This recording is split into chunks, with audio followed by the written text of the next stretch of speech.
I mean, full disclosure, the real Nissa is someone that I'm still trying to figure out right now. I think when you're at this age, you kind of understand something new about yourself every day. Self-discovery is pretty much the most important part of being a teenager. Stay in a constant state of self-improvement. Especially growing up with the attention, even though my parents pretty much made me blind to it, there was no concept of me understanding why people knew who they were. It was just mom and pop to me. One of the pieces of advice that my dad gave me was my silence made me complicit. They always made me believe that I can do anything I want if I work hard for it. I always feel like whatever I do reflects back on my parents, and my every move is under a magnifying glass. It's something that I've always dealt with, and honestly, for all the haters out there are so many people that say such nice, sweet things about me that I don't even feel like I really deserve. Maybe it's a balance that I don't really mind. My relationship with Nissa started out as her over-anxious mother.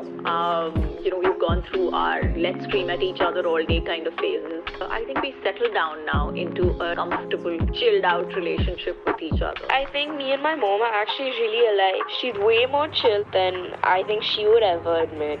I know that both of us are really loud and both of us don't really have a filter. Sometimes she asks me things and I'm like, oh my god, I would have so done that. But I can't tell her that just so that I can be her mother a little longer.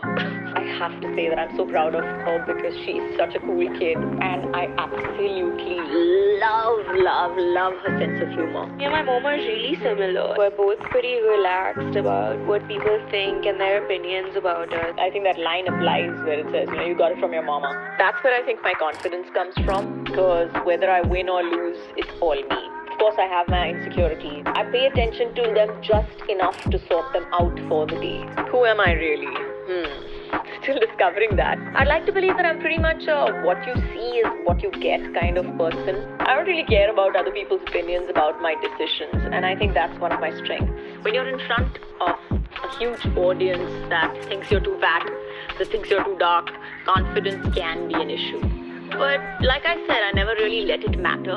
If I really want something, I'll consider the pros and cons. And as long as it's vaguely good for me, I'll go for it.